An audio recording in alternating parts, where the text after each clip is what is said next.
is starting to bring boyfriends into the house now, you know? That's the difference between you and your wife. Your wife's like, give him a chance. I'm like, yeah, I'll give him a fucking chance, yeah. I'll give him a fucking chance. As soon as your wife walks away, you're left with this lad. You know, you're going, I know where you're here, pal. I know where you're fucking here, pal. You're here for the very reason my daughter's here in the first place, so I fucking know! You're more depraved than he is. You know, everything he does, he's guilty. Hello, Mr. Evans. Hello, Mr. Evans. What kind of disgusting fucking language is that? Can I take my coat off, please? He's stripping off already! See, that's the difference between having a daughter and having a son. Because if you got a daughter, before he turned up, you were with your daughter going, now listen, mate, look, I don't want no funny business with this lad, all right? But when he left his house, his dad went to him, hey, son! Give a one for me. We actually celebrate negativity. No, people take us the wrong way. They think we're nasty because we cheer when something goes wrong. Hooray, something's gone wrong. But that's only because... It's only because most of us are so uptight. Be honest, British people, we even move slightly different. Like, we're so uptight. When something falls out of place. Something out of place! Hooray, legend! Keep moving, keep moving. Put it this way, go to a non-touristy part of Italy. You will learn the hard way. It is not culturally normal to cheer when a glass is dropped. Right, you will only do it once. Hey, pick it up, wanker. Oh, sorry, mate, sorry. Why would you cheer? My bicchiere is destroyed. It makes no sense. It's just where we come from. When something breaks, we point and say, wanker, to get the tension out. I mean... That's culturally healthy, isn't it, United Kingdom? Everything is safety now. Like when they put your kid in the car, it has to go on one of those baby carriers, and you've got to put it in the seat backwards, you know? Oh, because it's safer. Well, if it's safer, why don't we all sit backwards and fucking reverse everywhere, then? What the fuck are you doing? It's safer! Spot British people when you're on holiday. Like, no, you don't need to hear a football chant. You don't need to see a newspaper. You don't need to see a tattoo. You look across the pool, British. We move different. We even move slightly tighter. Look at the way the Aussie moves. He's loose. He's moving every part of his body. The face is elastic, shaping itself around every word. Right? Australian women actually orgasm like this.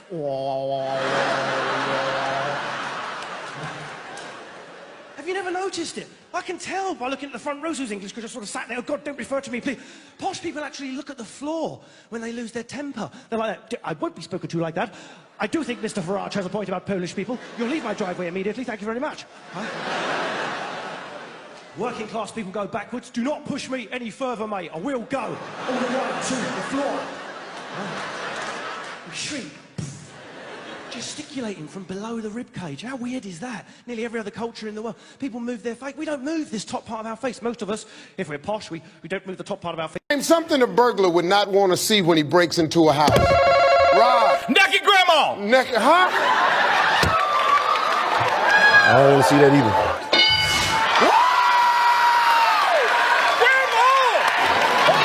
Songs for you tonight, my friends. It's going to be amazing. It's going to be very cool.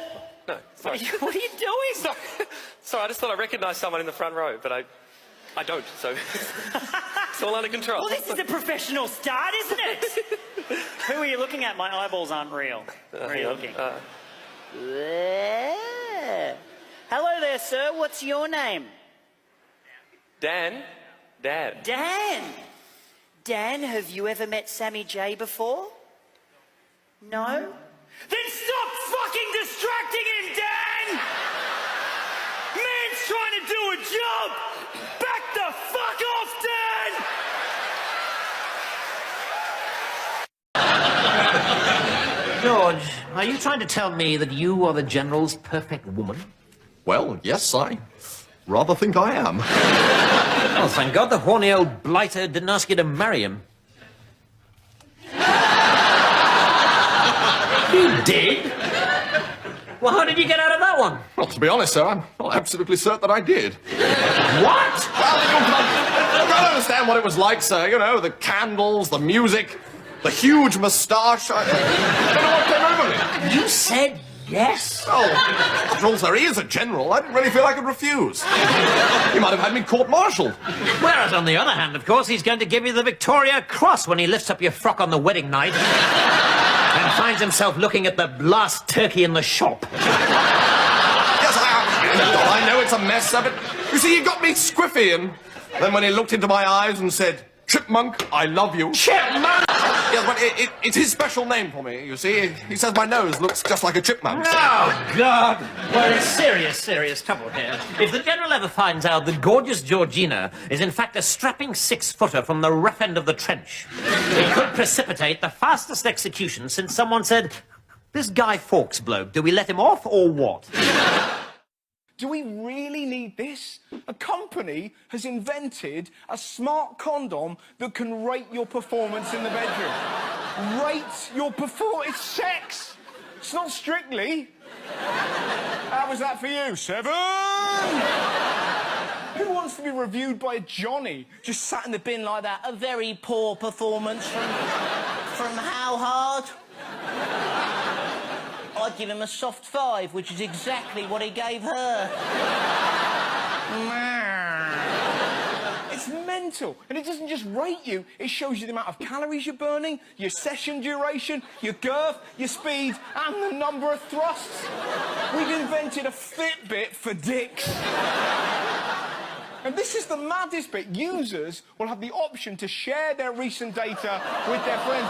Who, in their right mind, is going to share their fuck stats with a pal? I don't smoke cigarettes anymore, but if you used to smoke cigarettes and now you vape, you're a real piece of shit. You used to be cool, man! Now you're standing on some street corner filleting a tiny exhaust pipe like Fonzie's shit sibling. You know who I feel sorry for? Ashtray manufacturers. They're all sleeping in their cars now thanks to all these vapors. And it's not just the ashtray people. What about the matches people? Spare a thought for the companies that used to print nightclub logos onto those little books of matches so that grizzled old homicide detectives could fish one out of the pocket of a corpse and know where to start looking for the killer. It's bullshit. This is actually my first Sydney Comedy Festival sober. I am no longer on the piss. I'm no longer slamming the booze into my face like a champion. It's a very different experience. I'll tell you that much. I'm sitting back there backstage just sipping on a mineral water, just... All the other comedians are coming over. Come on, Randy, have a drink, you soft cock. Come on, just have one, you soft cock. Get into it, you soft cock.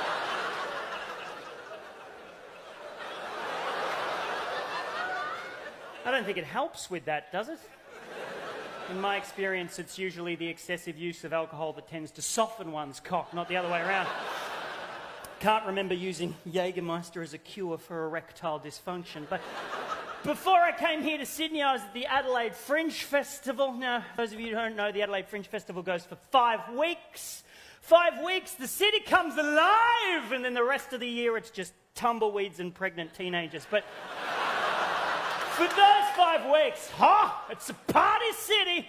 And I was staying right in the middle of town, and I had this hotel room in the middle of the city, and every night at about 2 o'clock in the morning outside my window it'd just be... Gary, get off him! And after a couple of weeks I was standing there in the dark just looking through the blinds going, oh my God, that looks like fun. So, yeah, things were getting a little desperate, so I opened the bedside drawer in the little table next to the bed there, and there was a Bible in there. Like a Christian-y, Catholic-y fucking Bible thing. And I was looking at it and I thought, what would Jesus do? So I cracked it open. And trying not to drink, remember, I'm looking... This is a true story, by the way, Sydney. This isn't one of those comedian true stories like I was fucking this monkey, right? And a nun walked in carrying an armadillo. So I was looking at the... Actually sounds like a better story than this one. Let's go with that. What are you doing in here? I brought you an armadillo. Help me! Stay with me. So, try not to drink, crack open the Bible, first thing I read. No shit, first verse, first word, first chapter, first thing.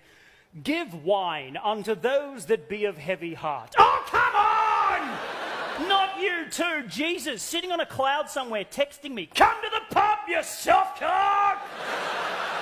What would Jesus do? He'd get fucked up, yeah! You believe me, right, Jake? I mean, the fact pattern's not great, but Trudy did seem very nice when I met her. You trying to get your freak on with my sister? What? No. I see you looking at Trudy Judy's booty. I am not looking at Trudy Judy's booty. Oh, you don't think she's a cutie? Don't be snooty. She's a beauty, but I'm on duty. And you're married. Well, yeah, but that doesn't rhyme. These are friendly, because we're very friendly in Glasgow. Although we're scary friendly. We'll give you directions, but we'll follow you to make sure that you've done them correctly. You look surprised, Beckett. I certainly am, sir. I didn't realise we had any battle plans. Well, of course we have. How else do you think the battles are directed? Our battles are directed, sir. Well, of course they are, Beckett. Are directed according to the grand plan. Would that be the plan, to continue with total slaughter until everyone's dead except Field Marshal Haig, Lady Haig, and their tortoise, Alan? Flavoured condoms. Has anyone in here had any dealings with flavoured condoms? A few of you. The girl from Dundee's thinking, I thought that was one of my 5 a day.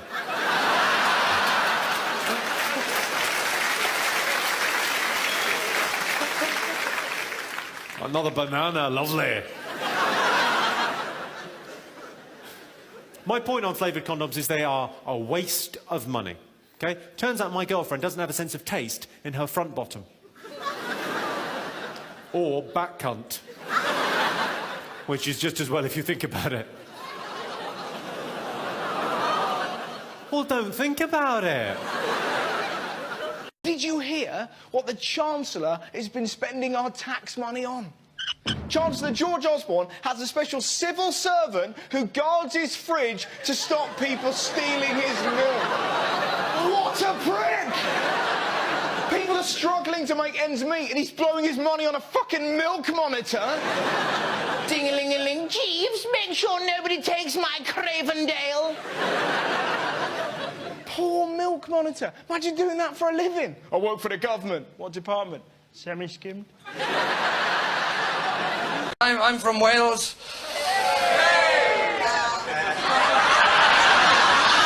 The sheep noise.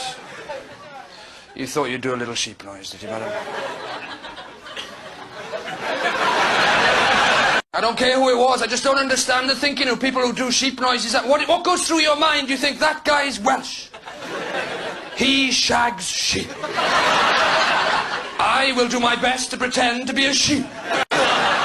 2 things go through my mind. Either 1, you're a sheep, playing a very risky game, or 2, you're an Englishman pretending to be a sheep, which in many ways is a much riskier game, would you not agree? What that feels like, to walk out and feel that, but as lovely as it was, and I'm not having a go at you, this is one of the best gigs in the frickin' world, Apollo. However, it was a British welcome. You do not get a welcome like that anywhere else in the world. And a British welcome is a cheer, followed by, prove yourself, prick. There's a drop straight afterwards. Did you feel it? Hooray! Now frickin' earn your money, Jester. Earn it! Mummy! Mummy! Mummy! Mummy! Mummy! Mummy! Mummy! You got any cucumber, Mummy? What are you doing out there?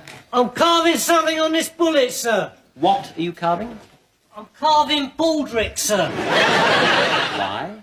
It's a cunning plan, actually. Of course it is. You see, you know they say that somewhere there's a bullet with your name on it. Yes. Well, I thought if I owned the bullet with my name on it, I'd never get hit by it. Because I won't ever shoot myself.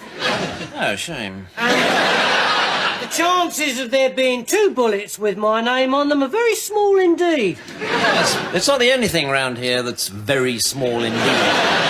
Your brain, for example, is so minute, Baldrick, that if a hungry cannibal cracked your head open, there wouldn't be enough inside to cover a small water biscuit. In the event of the plane landing on water, your life jacket is equipped with a whistle. A fucking whistle. So the plane hits the water, smashes to bits. Everyone's dead except you by a miracle. You're bobbing around in the Atlantic Ocean. 4 degrees that water is, right? You've got about 15 minutes before hypothermia sets in, right? Or eaten by a shark, or you drown, and you're hoping they've dispatched air sea rescue, and you're going, oh my God, I'm bruised and broken. I'm going to die. I don't want to die. What happened now? I don't know what I'm doing. Hold on.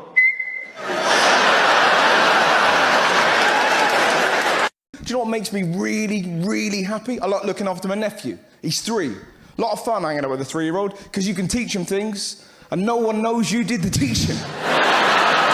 Here is my gift from me to you. I taught my nephew to say this. Yes. You'd like that, wouldn't you? It makes anything creepy. That is the beauty. It couldn't have worked better. My sister came home. She's like, where's Mum's back? Do you want a bath? Yeah, you'd like that, wouldn't you? What have you done to my baby? I've made him better. Look at him. My brother taught him chatterblinds. Blinds. Oh, my God. The day we were in the park, and this girl went, oh, my God, he's so cute. Are you a light switch, 'cause you're turning me on? I don't want any fat people to feel uncomfortable at one of my gigs, so next time, buy 2 seats. I'm joking. I'm joking. Shut up. I'm trying to remember passwords. Everything's got a password. Any company you call, you've got to have a password.